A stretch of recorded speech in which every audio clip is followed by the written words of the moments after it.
through 7 different poses here that are going to be like deep stretches for the body, and in some ways they're also going to be like strength exercises depending on how well you're holding them for how long and what position you manage to get yourself into. I'm not going to pick the most difficult ways to do these though, so it should be doable by everyone, but you need to decide when you want to stop and when we are going into the position, so that it's comfortable for you but still a little bit challenging, or whatever you're looking to get out of the session, it should feel good. So for the first one, we're going to place our back knee on the ground, flatten out that foot behind, and we're going to push ourselves forward and reach up. I want to be able to look behind me overhead as well, so that I'm stretching the front of my neck. So I'm going to be stretching the front of my shin and foot, my upper thigh, quad, hip area, my stomach area, and my neck.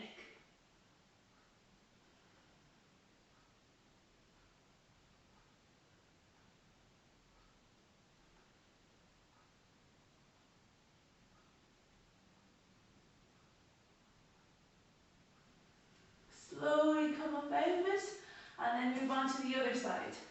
Feel free to use something. We'll be having a few opportunities to use something for balance or pushing into or leaning into. So if you need to right now, feel free to use it as you get into this position and just reach one arm overhead, for example, if that's better for you. So flatten the back foot out, lean forward, reach up, and look up.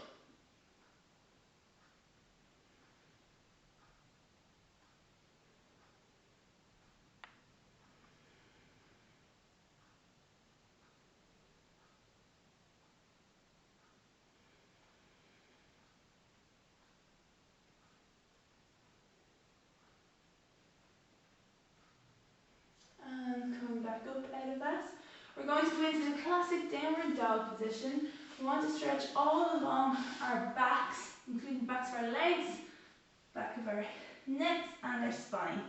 So we're going to keep the heels down as best you can. If they have to be lifted up a little bit, or if the knees have to bend a little bit, that's okay, but try to get them down if you can. Otherwise then we're just trying to push our head through our arms, reach our arms through the floor so you feel really long through the spine. Shoulders are away from the ears, so you're not shrugged up or tense. Relax those down, pull the shoulder blades down, and then reach your hands through the floor while you're pushing your heels down into the floor. Hips feel high, and just breathe.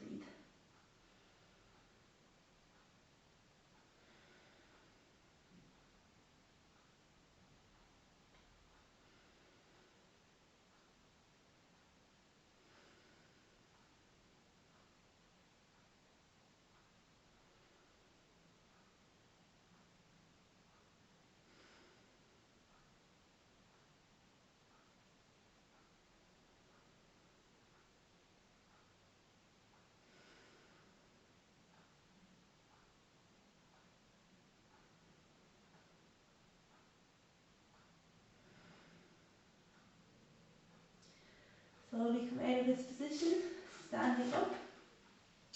We're going to use a wall or whatever you have for yourself. We're going to cross the outside leg back behind the other leg, and then come onto the edge of that foot, the edge of the back foot. And you're going to lean towards your support, and you're going to reach that hand up overhead as if you're trying to reach your wall or similar, and then push these hips out as you do. So as you reach across, you should be getting a nice stretch down your side. You might feel it down the outer calf as well, that's good. Down the outer thigh. Everyone will be a bit different.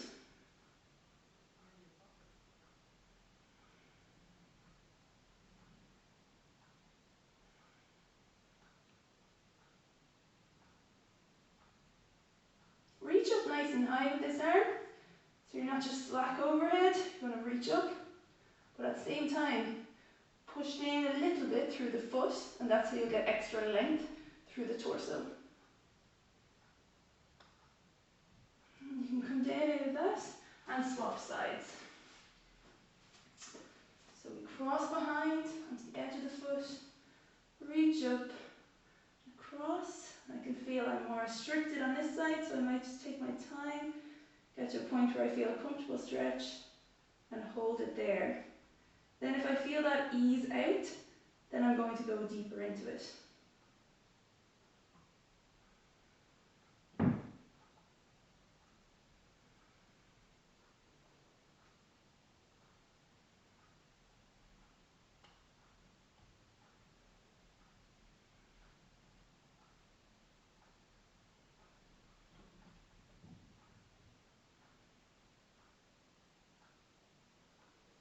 And come slowly out of that.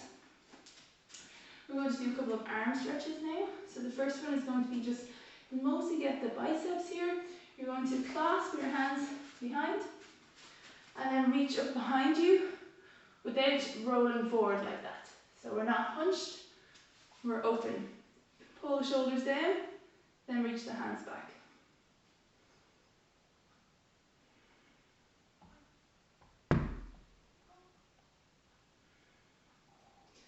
That's my dog playing outside, making noise.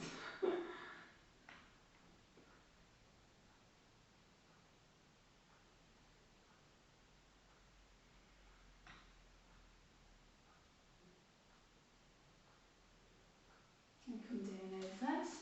We're going to then put one foot in front, one foot behind. A small step, nothing major. And if your left leg in front, your right arm is going to reach back as you just push your way forward a little bit here, so that you're coming forward. And you can get a little bit extra if you use your wall or similar, at whatever angle you need to get your hand into it. And just put a little bit extra stretch along here without feeling like it's getting jammed forward.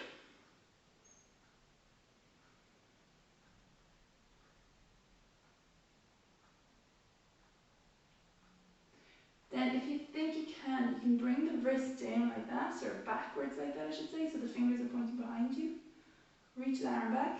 If you're feeling a lot of tension up here, it can be nerve tension. It's nothing major, very common, but just back off. There's no need for you to feel that uncomfortable feeling.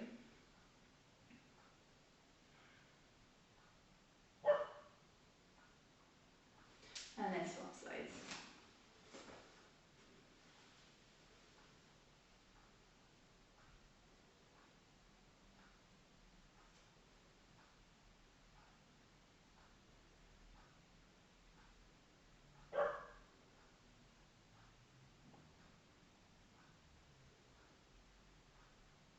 Pull the hand back if you feel like you want a bit extra.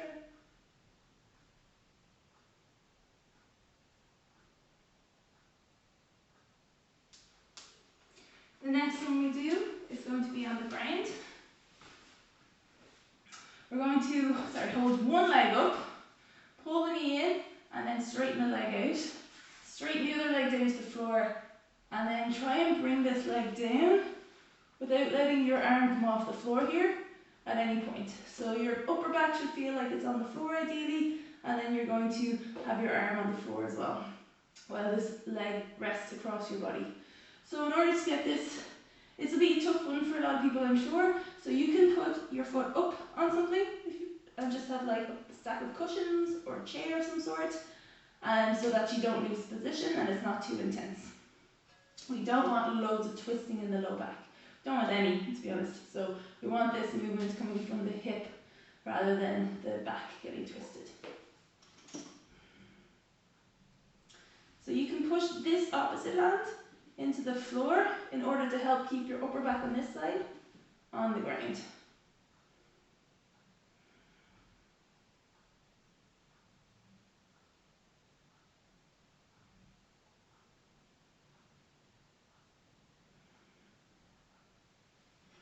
And we can come up out of that and swap sides. So you'll get a better view of some things here. So bring the leg in, a little stretch there, straighten it up, and then bring it across and down, trying to keep your upper back on the floor. Use this hand to push in. I'm pushing in with a straight arm there. Let this leg continue to fall. And again, I can notice some restrictions there for myself.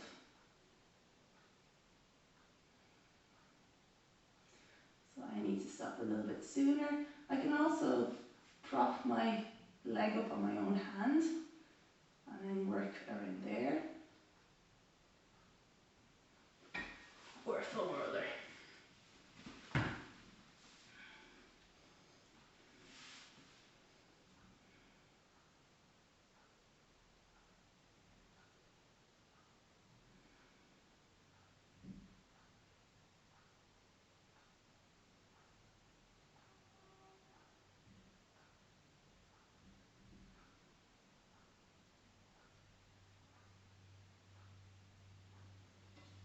Yeah, coming up out of that.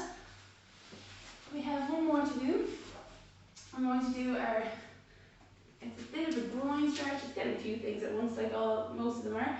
So we're going to pop this leg out behind us at a bit of an angle. So rather than straight behind, we're going out about 45 degrees. We're going to try to get the foot fairly straight and then push our shins over it so that our knee is going forward, but our heel is staying on the ground. So that's going to get our calf area a little bit of a stretch. Then here, we're going to try and spread out so that we're getting a groin stretch in here. And we're going to just face forward and then reach up. When we're in this position, we want to exhale and try and not breathe in again for at least 5 seconds, or whatever makes sense to you. So the longer or shorter is fine. Even if you can't hold your breath out, doing a full exhale is going to get the right stretch, because we want to stretch the diaphragm, and we do that on the exhale. If we only do it half exhale, we only get half a stretch. So let's go for a nice full exhale.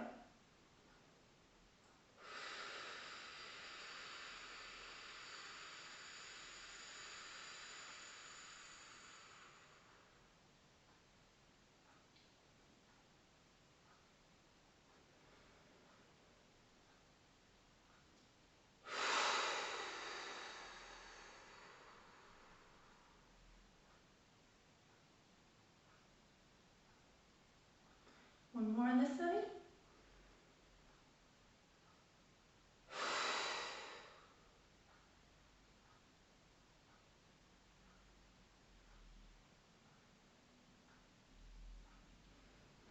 And you can stand up.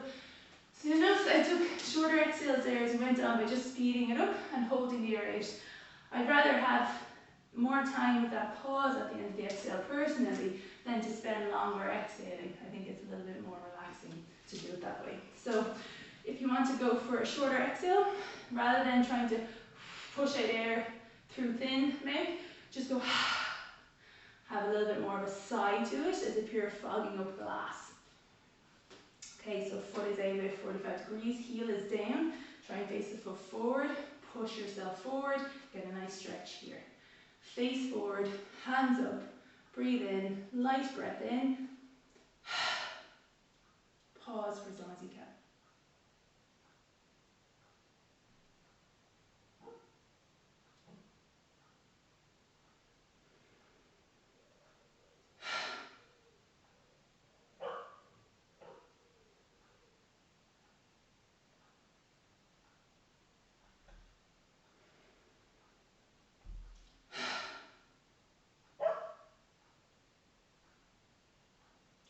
For this, you can also get a little bit more stretch in the neck by looking up.